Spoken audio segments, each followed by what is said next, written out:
자, 우리가 이제 출애굽기 23장 공평에 관한 법을 이제 공부하려고 합니다. 이것도 이제 인간관계, 사회관계, 이웃관계에 대한 그 법규들이죠. 그러니까 율법 아래에 이제 법규들이 있다는 거. 이 법규 얘기가 21장, 22장, 23장, 24장까지 있고 25장에 드디어 성막을 짓는 것이 시작돼요. 그러니까 여러분들이 지금 출애굽기는 1장에서 18장은 무슨 내용이에요? 저들이 출애굽하는 거예요. 뭘 찾아서? 자유를 찾아서. 종이 자유를 찾아서 떠나는 길이에요. 그러니까 이 자유라는 것은 뭔가 정치적이고 물리적인 자유죠. 그죠? 1장에서 18장까지는. 그러면 19장에서 24장까지는 무슨 자유예요? 율법을 통한 자유, 법을 통한 자유. 그러니까 우리가 지금까지 법이라 그러면 우리를 규제하고 우리를 압박하고 우리를 부자유스럽게 하는 것이라고 우리는 법에 대해서 막연히 뭔가 이렇게 강박관념을 갖고 있잖아요. 근데 이 율법을 보면서 법은 우리를 질서의 세계로 인도하고 우리를 안정된 삶으로 인정하는 거예요. 그잖아요. 그래서 이제 이 율법에 대한 거, 그게 이제 19장에서 24장까지가 하나님 법, 인간법 다 이걸 이제 기본으로 하면 25장부터 40장까지는 성막에 대한 내용이에요. 성막은 무슨 얘기냐? 성막은 하나님의 만남의 장소가 성막이에요. 그러니까 하나님을 만나면서 우리가 누리는 자유, 예배를 통한 자유. 그러니까 처음에는 물리적이고 정치적인 자유를 향해서 떠나고 그 다음에는 율법을 통한 자유함. 그죠? 그 다음에 25장부터 40장까지는 하나님을 만남을 통한 자유. 그러니까 인간에게는 자유의 의미가 세 가지가 있어요. 정치적이고 물리적인 자유. 두 번째는 무슨 자유예요? 법을 통한 자유, 율법. 세 번째는 뭐예요? 하나님을 예배함으로 얻어지는 자유, 예배, 성막. 성막이 예배잖아요. 제사잖아요. 그러니까는 이 하나님을 만나고 예배하면서 우리가 누리는 자유라는 것이 바로 인간의 욕망에서부터 벗어나는 자유. 인간의 자기 도취에서 벗어나는 자기 생각. 그저 사람들이 자기 유익과 자기의 누림에 대해서 우리가 전전긍긍하고 그것을 향해서 우리가 살아가고 있잖아요.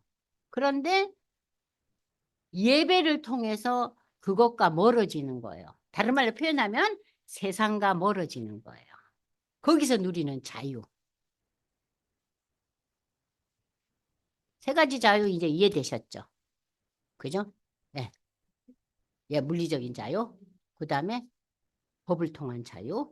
그 다음에 하나님을 만나는 예배를 통한 자유.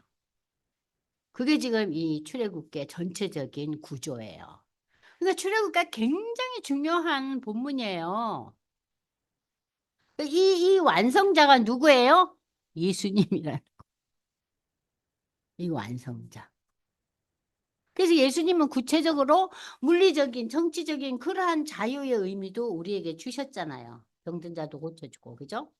그 다음에 법적인 거, 그죠? 그잖아요. 그리고 세 번째, 영적인 하나님과의 만남의 자유. 그래서 그 우물가의 여인이 예수를 만나고 새로운 삶을 살게 되는 게 뭐예요? 그 세 번째 그 자유를 얻는 거예요. 만족감.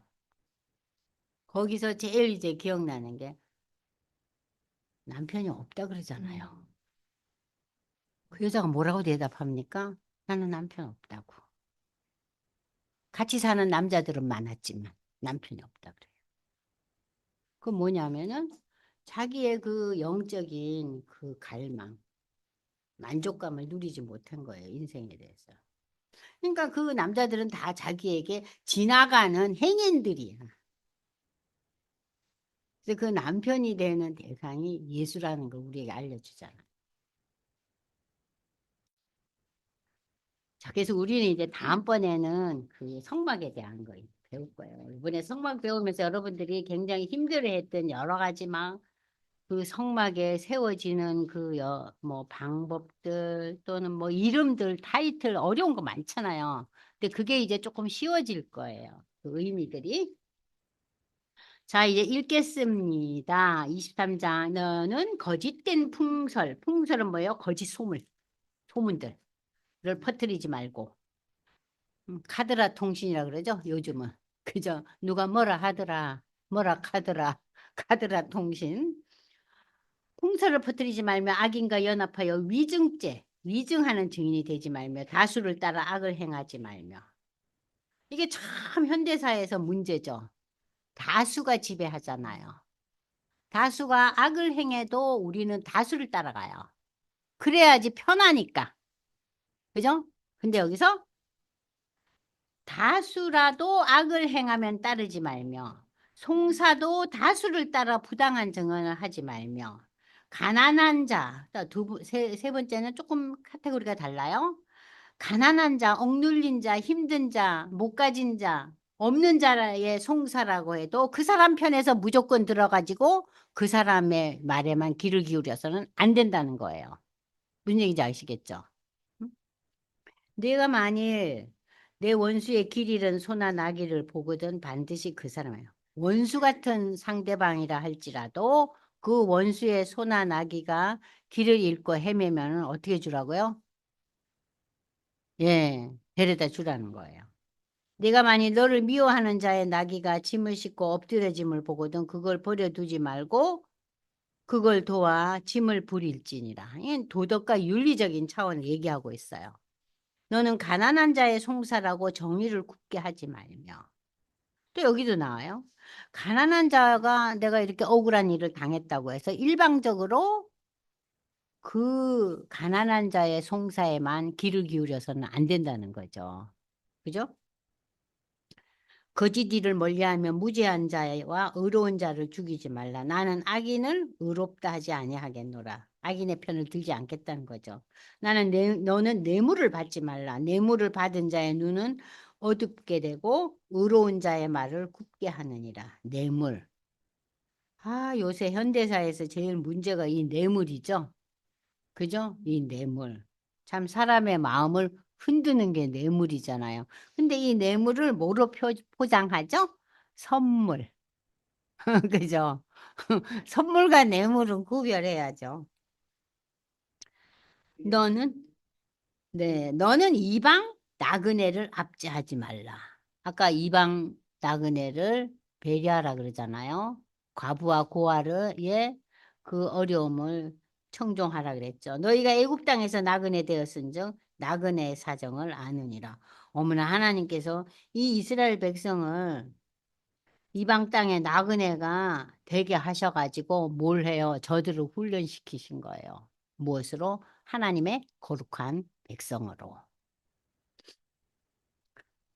자, 그 다음에 이제 안식년과 안식일에 관한 그 우리가 삶 속에서의 그 지켜야 할 법들.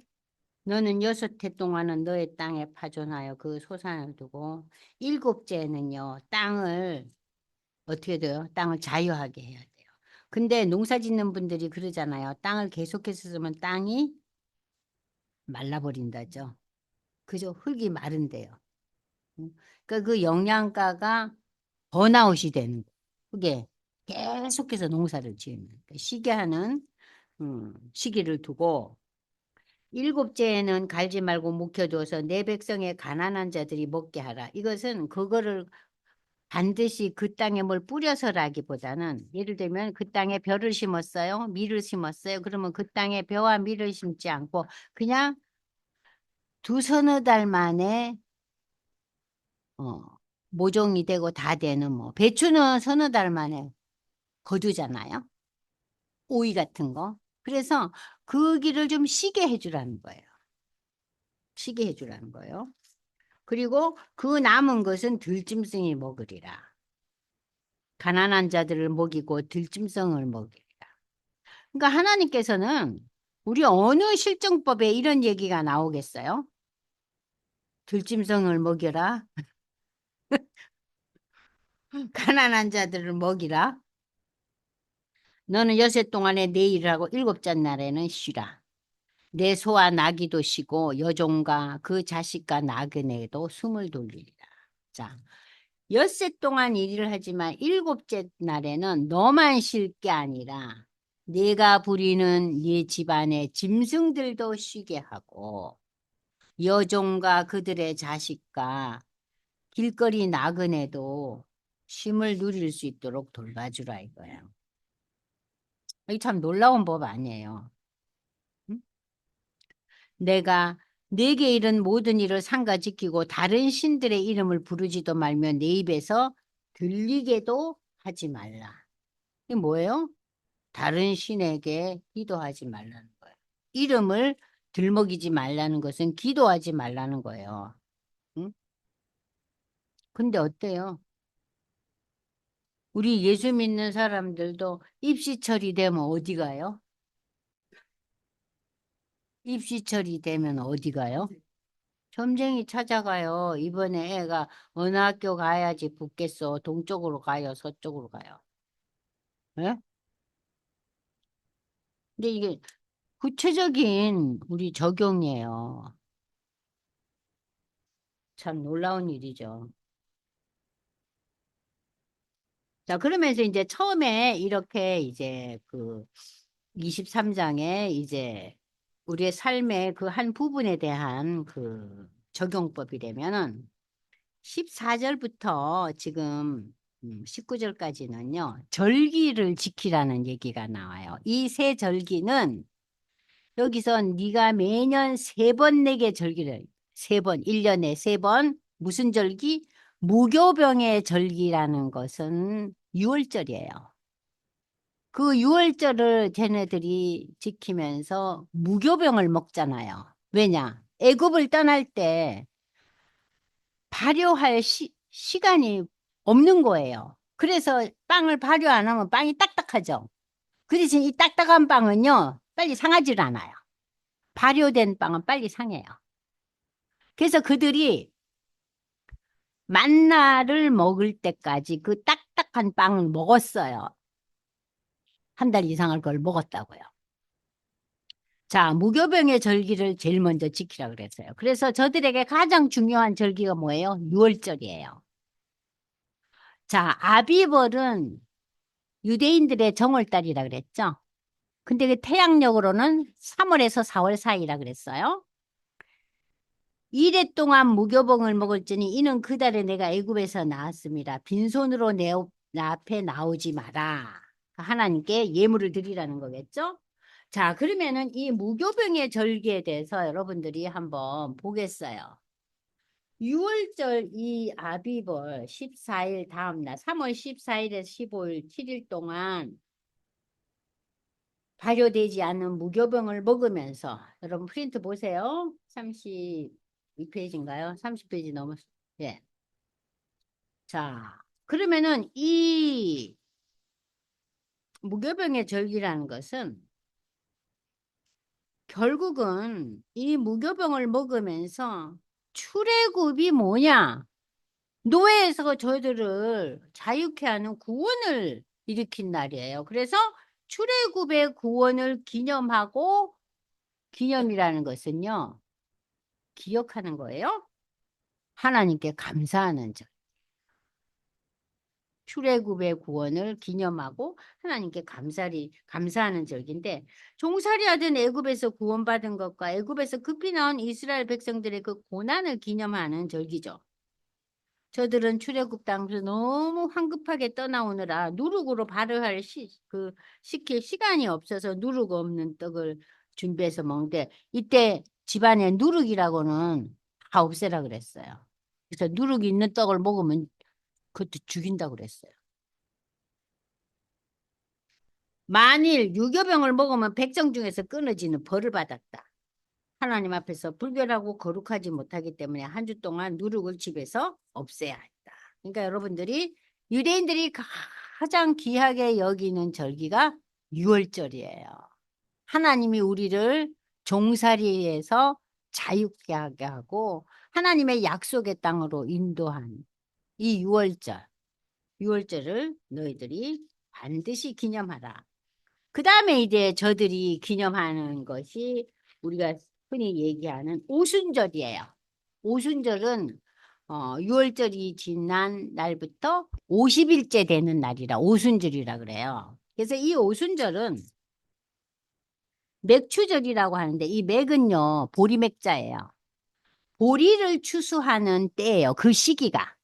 출애굽 한 50일째가 보리 수확기예요. 네, 맥추절이나 오순절이나 칠칠절이나 다 똑같은 거예요.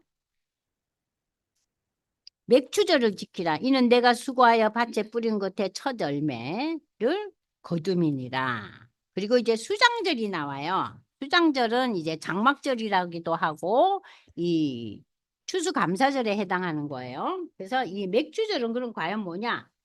이스라엘의 3대 절기 중에서 두 번째 맥추절, 미래 첫 소산을 하나님께 감사함으로 드리는 날인데 6월절과 달리 이날은 뭐예요? 누룩 있는 떡을 먹어요. 아이고 얼마나 좋았겠어요. 우리 누룩 없는 떡 먹으려면 얼마나 빡빡해요. 그래서 이제 6월절과 달리 누룩을 넣어서 유교병을 드리고 이날 번제와 속죄제도 함께 드리는데 이날 하루 동안 성회, 오늘날로 말하면 예배가 있고 성전이 파괴된 이후 바벨론 포로 시대 이후에는 바벨론 포로 시대 때 BC 586년에 무슨 일이 일어나요? 예루살렘 성전이 완전 파괴당하잖아요. 그리고 수많은 유대의 지식층들, 유대의 고위층들이 바벨론 포로로 잡혀가죠. 그래서 이제 바벨론 포로로 이제 잡혀간 그 이후에는 회당에서 룻기를 낭독했다 그래요. 회당에서. 그러니까 제가 나중에 이제 설명하겠지만은 저들이 지금 우리가 읽고 있는 이 출애굽 시대는 성막 시대예요.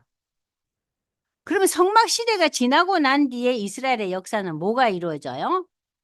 자, 왕정 제도가 이루어지면서 그죠?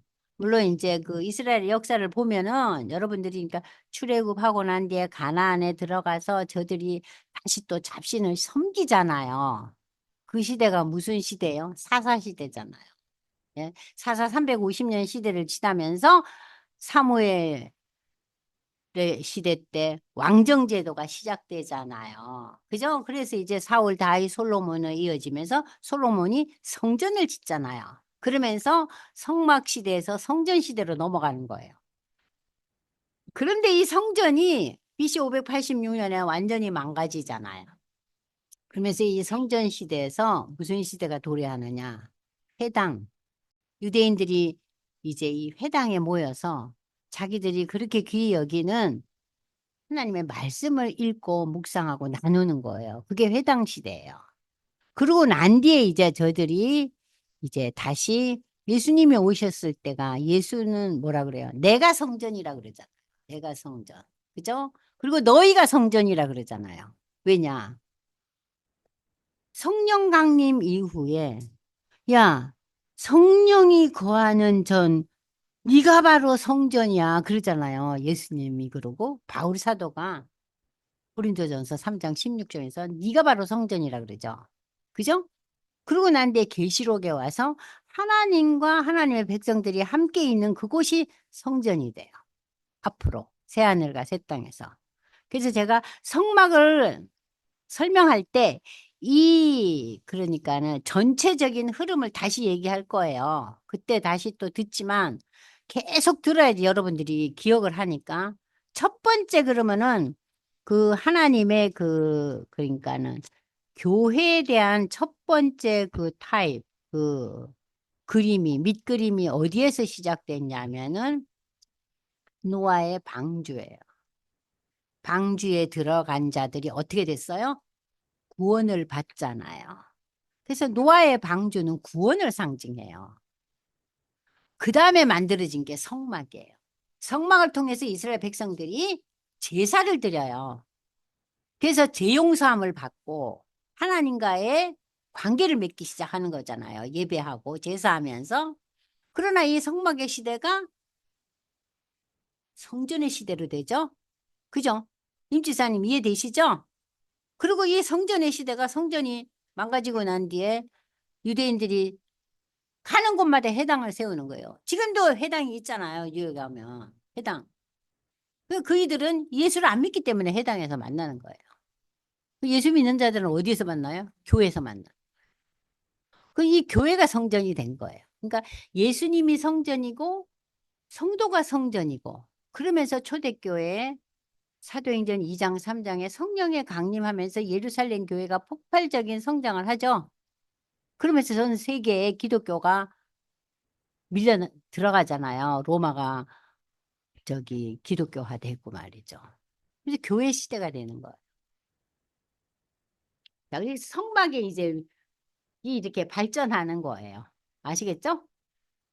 그건 여러분들이 앞으로 누구에게나 설명해 줄 수 있어야 돼요. 그게 구약과 신약에 그리고 오늘날까지 교회사의 그 하나의 그 흐름을 아주 간단하게 단축키로 연결시키는 고리예요. 그죠? 방주, 성막, 성전, 그다음에 회당, 그리고 교회. 예. 그리고 이제 종말에 우리 모두가 하나님과 우리가 다 함께 하고 있다. 그걸 성전이라고 그랬어요. 계시록 22장에. 자, 그래서 이제 지금 제가 얘기하고 있는 이 맥주절은 미래 첫 소산을 기뻐하며 감사한다. 왜냐하면 처음에 이제 저들이 가나안에 들어가서 첫 소산을 하나님께 드리잖아요. 그러면서 이 미래 첫 소산 그리고 이제 성전이 파괴된 이후에는 율법 받은 것을 기념하는 거예요. 왜냐하면은 이 맥추절은 오순절이라 그러죠. 오순절은 뭐예요? 출애굽한 지 50일, 6월절에 지나고 50일 되던 해. 그들이 시내산에서 지금 우리 조금 전에 읽었잖아요. 하나님과 맺은 언약, 모세 언약, 시내산 언약. 뭘 받아요? 말씀을 받잖아요. 그죠? 그래서 율법 받은 것도 기념하는 날이에요. 오순절.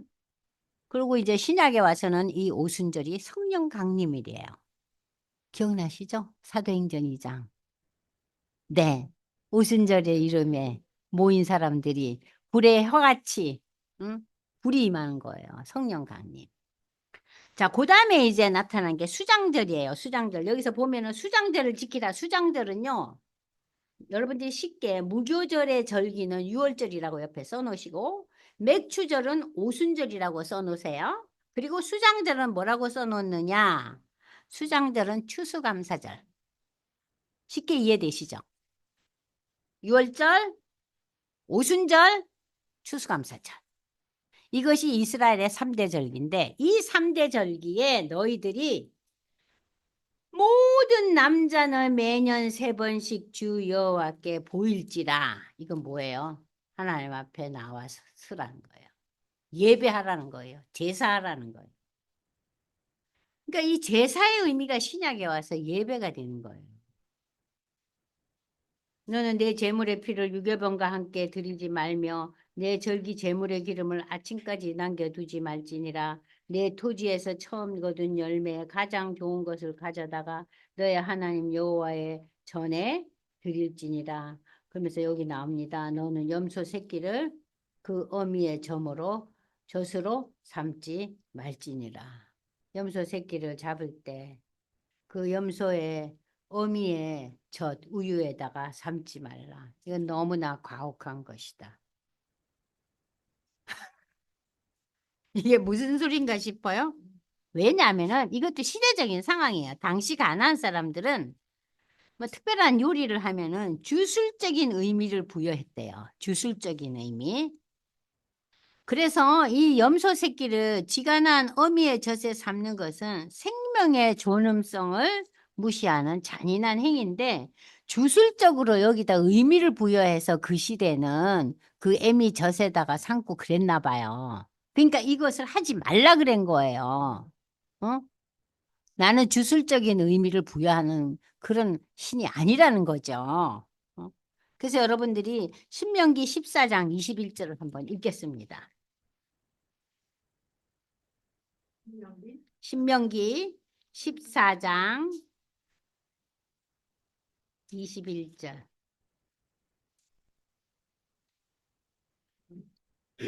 시작. 너희는 너희의 하나님 여호와의 성민 택한 백성이라.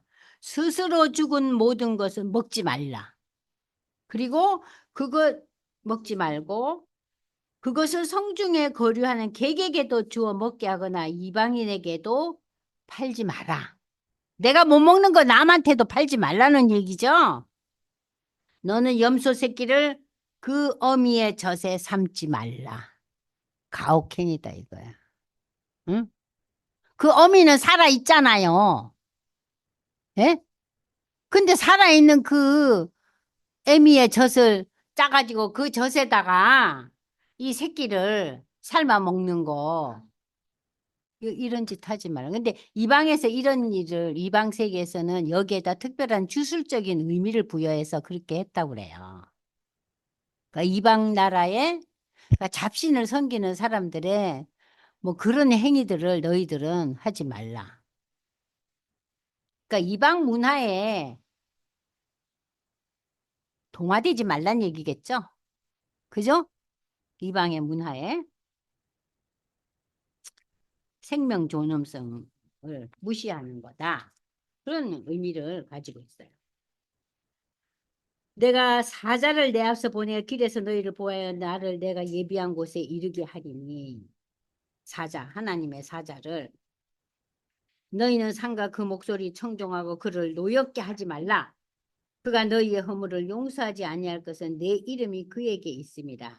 그래서 여기서 사자라는 것은 어, 말하자면 그 당시에 그 불온기둥과 불기둥이 임재해서 백성들 앞에 행하는 저들의 그 지도했던 하나님의 그 현현 하나님이 나타난 임재를 상징하기도 해요. 내가 그의 목소리를 청종하고 내 모든 말대로 행하면 내가 내 원수의 원수가 되고 내 대적의 대적이 되리라. 이건 뭐예요? 내가 네 편 되리라 그 소리예요. 나는 네 편이 될 거다.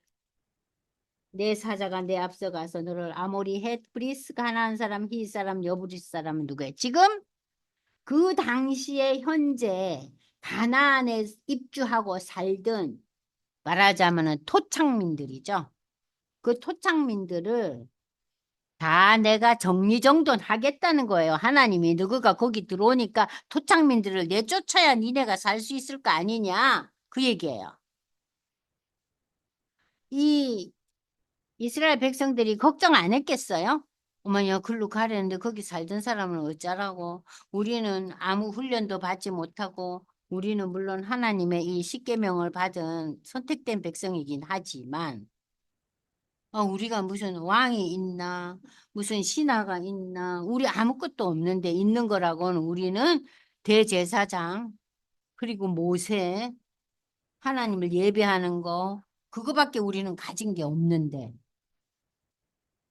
그러면 여러분들이, 아니, 나한테 있는 거는 이 기독교 신앙밖에 없고 내가 누리는 게 아무것도 없고, 나는 학벌도 없고, 집안도만 그냥 그렇고, 돈도 없고, 명예도 없고, 별로 가진 게 없다.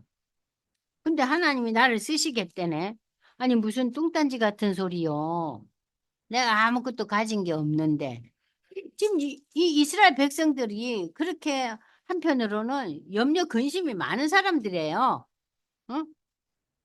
그러니까 하나님 뭐예요? 거기 있는 것들 내가 다 끊어 없애버리겠다는 거예요. 그 토착민들. 그러니까 너는 거기 가서 그들의 신 경배 말고 섬기지 말고 그들의 행위 본받지 말고 그것들은 다 깨트리고 그들이 만든 주상, 우상들을 다 부수고 내 하나님 여호와만을 섬기라. 그리하면 여호와가 너희의 양식과 물에 복을 내리고 너희 중에서 병을 제하리니 내 나라에 낙태자가 없고 임신치 못한 자가 없고 내가 너의 날수를 채우리라. 날수를 채운다는 것은 너희들은 수명을 다할 것이다. 응? 느닷없이 사고로 죽지 않을 거다 이거예요. 수명을 다할 것이다. 네, 수명을 다할.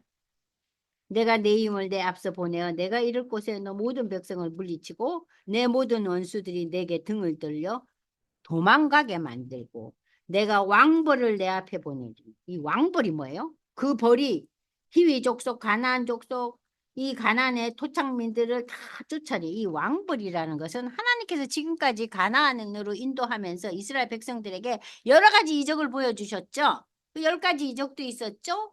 홍해 바다가 갈라졌죠. 하나님께서 저들에게 또 이 십계명 말씀을 주셨어. 이 모든 사람이 상상하고 생각할 수 없는 수많은 이적의 사건들을 왕벌로 표현하고 있는 거예요. 벌 중에 왕벌. 응? 왕벌로 표현하고 있어요. 참 독특하죠? 왕벌. 그러나 그 땅이 황폐게 되므로 들섬성이 번성하여 너희를 해할까여 1년 안에는 그들을 내 앞에서 쫓지 아니하고 내가 번성하여 그 땅을 기업으로 얻을까지 내가 그들을 네 앞에서 조금씩 쫓아내리라. 내가 내 경계를 홍해에서부터 블레셋 바다까지 광야에서부터 강까지 정하고 그 땅의 주민을 내 손에 넘기리니. 손에 넘긴다는 건 뭐예요? 네가 그들을 다 정복할 거라는 소리예요. 내가 그들을 내 앞에서 쫓아내려. 너는 그들과 그들의 신들과 언약하지 말라. 이건 뭐냐면은 그들이 섬기는 신과 약속하지 말라는 거예요. 그들을 경배하지 말라는 거예요. 그들이 내 땅에 머무르지 못할 것은 그들이 너를 내게 범죄하게 할까 두려움이다. 내가 만약에 그 가나안의 잡신들을 섬기면 그것이 너의 올무가 되리라. 이 올무가 된다는 것은 너희가 그들의 신을 섬기게 되면은 그 신들이 너를 넘어지고 망하게 할 거라는 소리예요. 올무가 된다는 거. 너를 망하게 할 것이다. 너를 넘어지게 할 거라. 그게 넘어지잖아요. 누구 시대 때 솔로몬. 그죠? 그리고 사사 시대에도 수없이 넘어졌어요. 들어가기 전에. 그죠? 가나안에서 살면서 그 350년 동안 저들이 시시때때로 가나안의 신들을 섬기죠. 하나님을 뭐 예배한다 하면서 그러니까는 하나님도 섬기고 가나안의 신도 섬기고 양손에 떡을 쥐고 있는 거예요. 어? 그럴 때마다 그들이 기도하면은 하나님이 뭘 보내줬어요? 사사를 보내줬잖아요. 그 시대가 무려 350년이에요. 그러니까 이스라엘 백성들도요. 지독한 백성들이에요. 430년 종살이 했지. 350년 사사시대 겪었지. 그리고 이제 비로소 왕정이 세워지니까 이 하나님의 선민 이스라엘 백성들이 정말 어느 역사의 어느 나라보다도 이 고대 시대 때 참 많은 어려움과 고통과 어, 그 훈련을 받은 민족들이에요. 근데 지금 어때요? 얼마나 드세요? 얼마나 강력해요? 그죠?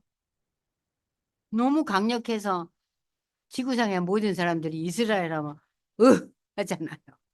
응? 그래서 저들은 택한 백성들이에요. 자, 24장. 또 모세에게 이르시되 너는 아론과 나답과 아비오. 아론이 이제 제사장이고 나답과 아비오는 그의 장남과 차남이에요. 이스라엘 장로 70명. 그러니까 종교 지도자들. 과 함께 여호와께 올라가서 멀리서 경배하라는 거예요. 모세만 가까이 나와서 그들은 가까이 나오지 말며 백성은 너와 함께 올라오지 말라. 백성들은 멀찌감치 떨어져 있으라는. 모세가 와서 여호와의 모든 말씀과 그의 모든 율례를 백성에게 전하며 그들이 한 소리로 응답하여 이르되 뭐라 그래요? 여호와께 말씀하신 모든 것을 우리가 준행하리이다. 하나님께 이렇게 반응을 멋지게 보여요. 나중에 그렇게 지멋대로 굴면서도 모세가 여호와의 모든 말씀을 기록하고 이른 아침에 일어나 산 아래 제단을 쌓고 이스라엘 12지파대로 12기둥을 세우고 이스라엘 자손의 청년들을 보내어 여호와께 서로 번제와 화목제를 드리게 하고 그러니까 이스라엘 자손의 청년들이라는 이 시대에 아직까지 제사를 드릴 때 있어서 그 이렇게 동물들을 잡아서 피를 흘리게 하는 그 일을 담당할 제사장이나 이런 사람들이 제대로 아직 준비가 되어 있지 않은 상황이기 때문에 젊은이들을 뽑아가지고 이제 그 소를 잡고 하는 번제와 화목제 제물을 드리게 하고 모세가 피를 가지고 반은 여러 양푼에 넣고 반은 제단에 뿌리고 언약서를 가져다가 백성에게 낭독하여 듣게 하니 그들이 이르되 여호와의 모든 말씀을 우리가 준행하리라. 자, 피를 뿌리면서 하나님과 언약하는 거예요. 피를 뿌리면서. 이를 피를 뿌리면서 언약하는 것이 신약에 와서 십자가의 예수의 보혈이에요. 이해되세요? 피 뿌림이 없어는 죄 사함이 없다 그랬잖아요. 그러니까 이 시대는 이렇게 동물의 피로 사함을 받고 언약을 하고 모세가 이렇게 이제 그 피를 가지고 백성에게 뿌리며 이르되 이는 여호와께서 이 모든 말씀에 대하여 너희와 세운 언약의 피니 모세 아론과 나답과 아비와 이스라엘 장로 70인이 올라가서 이스라엘의 하나님을 보니 그의 발 아래는 청옥을 편듯하고 하늘같이 청명하더라. 그냥 너무너무 이 세상이 아름다운 거예요. 응? 하나님과 이 세상이. 하나님이 이스라엘 자손들의 존귀한 자들에게 손을 대지 아니하셨고 그들은 하나님을 뵙고 마셨다. 자, 하나님과 언약의 피를 이제 세웠잖아요. 그러고 난 뒤에 뭐 해요? 잔치를 벌. 먹고 마셨다는 게 잔치 아닙니까? 잔치. 응? 잔치를 벌. 그럼 오늘날 우리는 뭐예요? 이 언약의 피는 오늘날 우리에게는 우리 뭐예요? 성찬이에요. 성찬을 상징. 성찬식을 하면서 우리가 예수의 피, 예수의 살을 다시 한번 메모리 하잖아요. 이 성찬을 예표하는 거예요. 이 언약의 피가. 그리고 성찬식 후에 그 초대교회 사람들은 다 같이 밥 먹었잖아요. 뭐 서로 너 네가 좋은 거 먹었니, 나쁜 거 먹었니, 많이 먹었니, 뭐 그거 가지고 또 싸움질도 했지만 잔치를 벌. 여호와께서 모세에게 이르시되 너는 산에 올라 내게로 와서 거기 있으라. 내가 그들을 가르치도록 내가 율법과 계명을 친히 기록한 돌판을 너에게 주리라. 그래서 모세가 그의 부하 여호수아와 함께 일어나 모세가 하나님의 산으로 올라가며 장로들에게 이르되 너희는 여기서 우리가 너희에게 돌아오기까지 너희는 기다려라. 그래서 아론과 훌이 너희와 함께 하리니 무릇 일이 있는 자는 아론과 훌에게 나서 상의해라. 모세가 산에 오르매 구름이 산을 가리며 여호와의 영광이 신의 산 위에 머무르고 구름이 엿새 동안 산을 가리더니 일곱째 날에 여호와께서 구름 가운데 모세를 부르시니라. 산 위에 여호와의 영광이 이스라엘 자손의 눈에 맹렬한 그러니까 이제 모세는 이제 올라갔어요. 구름 가운데 하나님 가운데. 근데 이제 멀리서 보던 이스라엘 자손에는 하나님의 영광이 아주 그냥 너무나 활활 타오르는 불같이 보였고 모세는 구름 속으로 들어가서 산 위에 올랐으니 모세가 40일 40야를 이 산에 있느니라. 이 40일 동안을 못 기다려서 이스라엘 백성들이 송아지를 만든 거예요. 이러한 경험을 하고 하나님과 언약의 피의 제사를 다 피 뿌리는 이런 상황에서 약속했잖아요. 우리는 지키겠다고. 그러니까 인간이 이렇게 변화무쌍해요. 응? 하나님 직접 이 구름과 불로 이렇게 다 보여주셔도 그래요.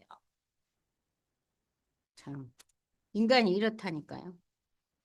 그래서 이 돌판에 이제 가서 말씀을 구체적으로 10개 계명이 이렇게 오잖아요. 갖고 오는데 모세가 열받아가지고 집에 던지죠.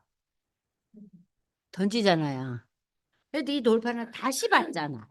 그게 이제 그 30 몇 장에 쭉 나와요.